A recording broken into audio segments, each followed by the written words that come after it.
Welcome back mga ropa, kwentuhan muna tayo. Pag-usapan natin kung paano sinagip ni Renz Abando ang kumunan ng anyang KGC kung ano sa kumunan ng Mobis Phoebus. Dito kasi sa game na to mga ropa, tambakol na ang team ni Renz Abando na anyang KGC. Kitang-kita natin dyan mga ropa, 16 points mahigit nga ang tinambak ng kumunan ng Mobis Phoebus kung ano sa kumunan ng anyang KGC. Pero doon sa uli mga ropa, ay nag-take over mode si Renz Abando at mga game-winning shots, mga clutch shots, pampanalong tira ang ginawa ni Renz Abando dito sa game na to mga ropa. At dahil nga dyan napangawangan ng kumunan ng anyang KGC ang kalamangan doon sa may dulo at eventually nga mga ropa, talo na inanalo pa ang kumunan ng anyang KGC sa pangunguna ni Renz Abando. At dito din sa game na to mga ropa, ang mga signature block ni Renz Abando ay nagawa niya dito sa game na to mga ropa. Malahalimaw nga si Renz Abando mga ropa. David versus Goliath mga ropa, ang laki ng tao na tinapal dito ni Renz Abando. At syempre mga ropa, hindi nga mawawala dyan yung mga slam dunk na ginawa ni Renz Abando dito sa may game na to. Solid na solid ang pag-ere, ang paglipad, ang mga highlights play na ginawa dito ni Renz Abando kung ano sa kumunan ng Mobis Phoebus. At sinasabi ko nga mga ropa, pati itong slam dunk play na to mga ropa na kung saan parang pinosterize pa to ni Renz Abando. Ito yung isa sa clutch shot na kanyang ginawa doon sa may fourth quarter. At ito nga ang right side corner 3-pointer mga ropa, ang pinaka-clutch na ginawa ni Renz Abando dito sa game na to. Hindi nga makapaniwala dyan ang coach ng kalaban mga ropa na sorpresa siya sa ginawa dito ni Renz Abando. Hype na hype si Renz Abando dito sa game na to, siya ang nagpapanalo. Ngayon mga ropa, ito ang game analysis at breakdown. Talo na ay nanalo pa ang kumunan ng anyang KGC sa panguna ni Renz Abando. Simulan na natin to. Okay game.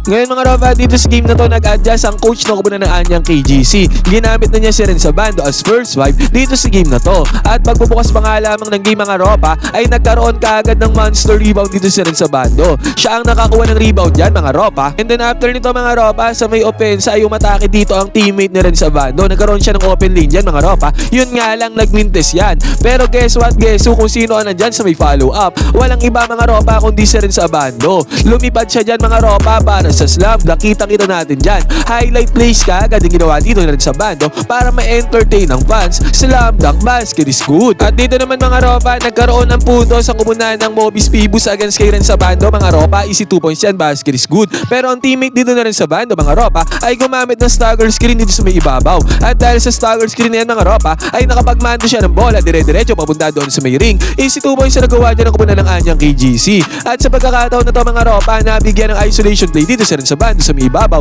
Pero yun nga lang, good move na sana to. Hindi lang na-finish na Renz Abando, hindi siya nakapagpundar ng puntos dyan. Sayang. At sa scenario naman na to mga ropa, ang kumunan ng Mobis Phoebus ay gumamit ng pick and roll gameplay pagkagamit dyan ng screen. Good roll ang ginawa ng center mga ropa. Ang gandang pass din naman. Easy 2 points na nagawa dyan ang kumunan ng Mobis Phoebus. Samantala ang kumunan naman ng anyang KGC ay minalas sa pagkakataon na to. Nagmintes ang kanilang tirada sa may 3-point area.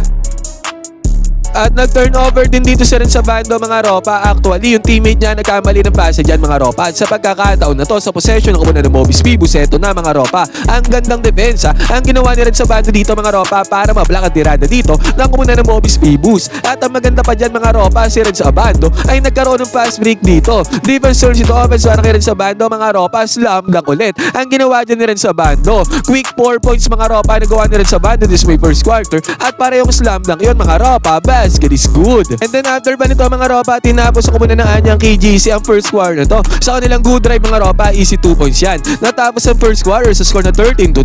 Pero pagbubukas ng second quarter mga ropa, ang nangyari dito, na-attract dito nung kakat na center ng kumunan ng Mobis Phoebus ang depensa ng kumunan ng anyang KGC. At ang tendency outcome yan, open na open dito sa may right side corner 3-pointer ang kumunan ng Mobis Phoebus. 3-pointer mga ropa, buwan naman ng 3-pointer sa quarter na to ay basket is good. At sa quarter nga pala na to mga ropa, hindi pinasok dito si Renz Abando, hindi siya pinag-start sa may second quarter. At tingin ko mga ropa, yan ang pagkakamali ng coach dito ng kumunan ng anyang KGC. Dahil inalat dito sa opensa ang kumunan ng anyang KGC mga ropa, napatime out dyan ang kumunan ng anyang mga ropa, 19-13 na ang score. At sa scenario na to mga ropa, nagkakaroon pa ng good penetration dyan ang kumunan ng Mobis Phoebus. Na-attract na naman ng defender dito ng kumunan ng anyang KGC. Open na naman sa may 3-point area ang kumunan ng Mobis Phoebus. Basket is good. Samantala ang kumunan naman ng anyang KGC, mindes sa mga tirada dito mga ropa at nako-convert pa ng kumunan ng Mobis Phoebus.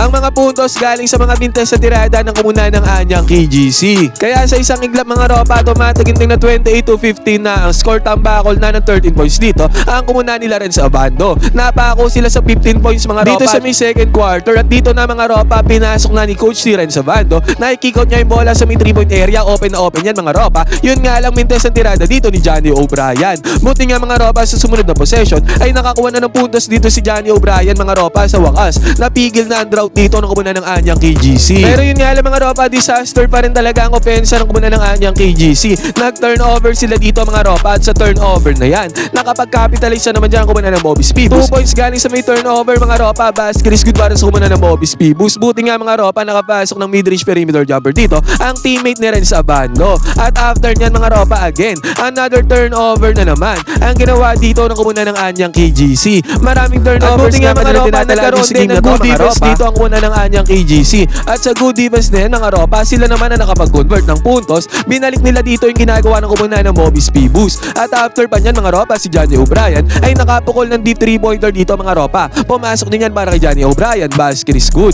Pero yun nga lang mga ropa, nakakuha ng 2 points dyan ang kumunan ng Bobby's Pibus. At sa last possession nila mga ropa, good closeout ang ginawa dito ni Renz Abando para mapigilan ang possible 3-point attempt dito ng kumunan ng Bobby's Pibus. At dahil nga bagay nakapagkaroon ng run dyan ng kumunan ng Anyang KGC mga ropa, natapyasan nila ang kalamangan 36-24. Natapos ang first half mga ropa, 12 points na lang alamang dito ng kumunan ng Bobby's Pibus, low scoring game. Pagpasok naman ng third quarter mga ropa, pinasok na dito ni Coach si Renz Abando pagbubukas ng third quarter. At good defense naman ang ginawa dyan ni Renz Abando mga ropa. Yun nga lang, talagang nakascore dito ang kumunan ng Bobby's Pibus. At sa pagkakataon na to mga ropa, heto, nagkaroon ng good defense dito ang kumunan ng Anyang KGC. At sa good defense din mga ropa, nagmintes ang unang tirada dito mga ropa, pero grabe naman ang rebound na ginawa dito ni Renz Abando. Kalawit rebound yan mga ropa para makuha ng kumunan ng Anyang KGC ang second chance points mga ropa, at hindi naman nabigo dyan si Renz Abando dahil nakapagpuntar ng putos dyan ang team ni Renz Abando. At sa pagkakataon na to mga ropa, heto, another good drive ang ginawa dito ng teammate ni Renz Abando. Nakakuha siya dyan ng putos, basket is good. At eto pa mga ropa, good defense. Ito na nga yung sinasabi ko kanina doon sa may una. Yung signature block ni Renz Abando mga ropa ay nagawa niya nga dito sa may game na to. Block ang tirada ng kumunan ng Bobby's Pibus dito sa may 3-point area. What a close out block ang ginawa din ni Renz Abando. At ang tendency outcome niyan mga ropa, nag-fast break dito ang kumunan ng Anyang KGC. Sayang nga lang nagmintes, pero si Renz Abando ay nandyan sa may ilalim para sa may follow up. Hindi man pumasok yan mga ropa, pero nakakuha naman ng foul dyan si Renz Abando. At parehong free throws mga ropa ay napasok dito ni Renz Abando. Basket is good.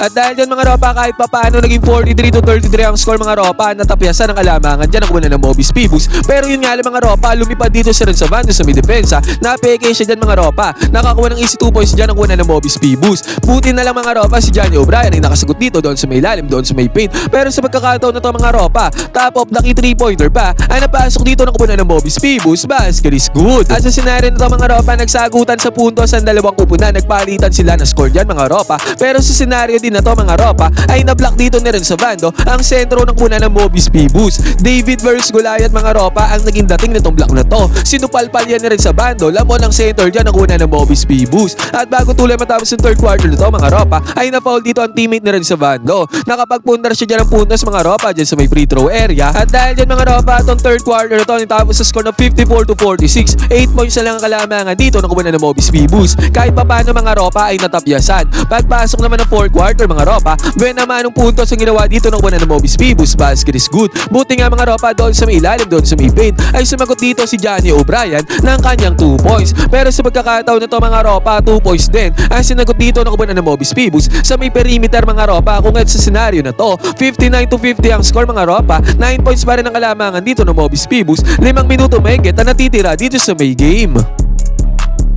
At eto na mga ropa, dito na sa may crunch time, dito na nagbago ang team plan ng depensa nila Renz Abando. Biglang umigpit mga ropa, kitang-kita natin dyan. Walang napuntaan dyan ang mga players sa kumunan ng Bobby's Pibus. Napunta dyan ang possession kila Renz Abando. Sayang nga lang mga ropa, nag-turnover dito si Renz Abando mga ropa, pero still, pagbalik sa possession ng kumunan ng Bobby's Pibus, ganun pa rin ang depensa dito ng kumunan ng Anyang KGC. Talagang solid pa rin mga ropa, talagang maigpit pa rin ang kanilang depensa ginagawa. Nakuha ulit nila ng bola dyan mga ropa. At doon sa possession nila mga ropa, ropa. Sa wakas ay nagkaroon na rin ng puntos dito ang una ng anyang KGC mga ropa. Sa good drive dito ng teammate na rin sa Bando, Basker is good. Yun nga lang mga ropa, sayang sa possession na to nila rin sa Bando. Pinilit dito ni Johnny O'Brien ang senaryo. Mintes ang kanyang tirada dyan. Medyo gapak dyan si Johnny O'Brien mga ropa. At eto mga ropa, solid defense na naman ang ginawa dito ni rin sa Bando dito sa possession na to. Nang kumuna ng Mobis Phoebus. Kitang-kita natin dyan mga ropa, walang napuntaan dyan yung binabantayan ni rin sa Bando. At ang tendency outcome nga yan mga ropa, nagmintes na naman ang tirada dito ng kumuna ng Mobis Phoebus. At eto na mga ropa, sa possession dito ng kumuna ng anyang KGC, nakapagpunta na sila ng puntos dyan mga ropa sa may perimeter. Kung kaya sa senaryo na to mga ropa, 59-54 na ang score mga ropa, unti-unti na nakakahabol dyan ang kumuna ng anyang KGC. 3 puntos na lang ang kalamangan dito ng kumuna ng Mobis Phoebus. Wala nang 3 minuto na titira dito sa may game.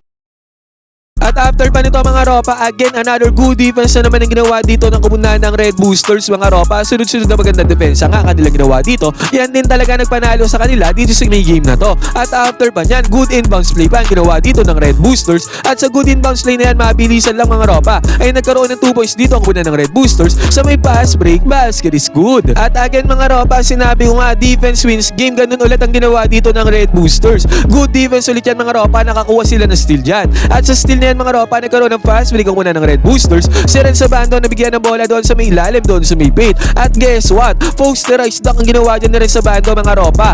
Umere dyan si Ren sa Bando para sa highlight play na to. At hindi lang basta highlight play mga ropa, sobrang importante niyang puntos na yan para sa kumunan ng Red Boosters. Basket is good. At sa senaryo nga na to mga ropa, sa possession ng kumunan ng Mobis Phoebus, another good defense na naman ang pinakita dito ng kumunan ng Red Boosters. At sa good defense yan mga ropa, nagkaroon ng possession dito ang kumunan ng Red Boosters mga ropa. At sa possession na to mga ropa, nag-end up ang bola sa kamay ni Ren sa Bando dito sa may right side corner 3-pointer. Open na open si Reds dyan mga ropa. At yung open 3-pointer na yan mga ropa, yung clutch 3-pointer na yan ay pumasok para kay Ren sa Bando. Hype na hype dyan si Ren sa Bando mga ropa sa kanyang quick 5 points na ginawa. At dahil dyan mga ropa, nagkaroon ng momentum ang kumunan ng Red Boosters. Naging 61-59 ang score mga ropa. Lumamang na sila, lahat ng yan mga ropa ay dahil kay Ren sa Bando. 1 minuto megit na lang ang natitira dito sa may game. At dito sa uling minuto mga ropa, nakasagot dyan ang kumunan ng Mobis Phoebus doon sa may 2 points sila mga ropa. Yun nga lang, dito ulit sa may right side corner 3-pointer. Ito ang spot ng kumunan ng Red Boosters mga ropa. Pumasok ulit ang 3-pointer nila dito mga ropa. Basket is good. Nakakuha naman ng 2-pointer dyan ang kuha ng Mobis Phoebus sa mabilisang alley-oop play na to mga ropa. Yun nga lang, 64-63 pa rin ang score dyan mga ropa. Segundo na lang natitira din sa may game na to. Na-foul dyan ng Mobis Phoebus ang teammate dito na rin sa Bando, 2 free throws. Walang kakaba-kaba mga ropa, ang lakas ng loob ng player na to. Pinasok niya ang 2 free throws. 3 ang kalamangan dyan ang kuha ng Red Boosters mga ropa. At doon sa uli, hindi na nakapagpuntar ng puntos dyan ang kuha ng Mobis Phoebus. Nanalo pa sila rin sa Bando mga ropa. Talo na ay nanalo pa. Lahat ng yan mga ropa ay dahil sa pangunguna na rin sa Bando doon sa momentum na kanyang ginawa para bigyang kalamangan ng kumunan ng Red Boosters. 66-60 nga natapos ang game na to mga ropa. Monster performance na naman ang ginawa dito na rin sa Bando. Buhat mode siya para sa kumunan ng anyang KGC. Ngayon mga ropa, ano masasabi nyo sa performance dito na rin sa Bando? Malahalimaw. Pwede kayo mag-comment dyan sa baba ng opinion mga ropa. Magkwentuhan tayo.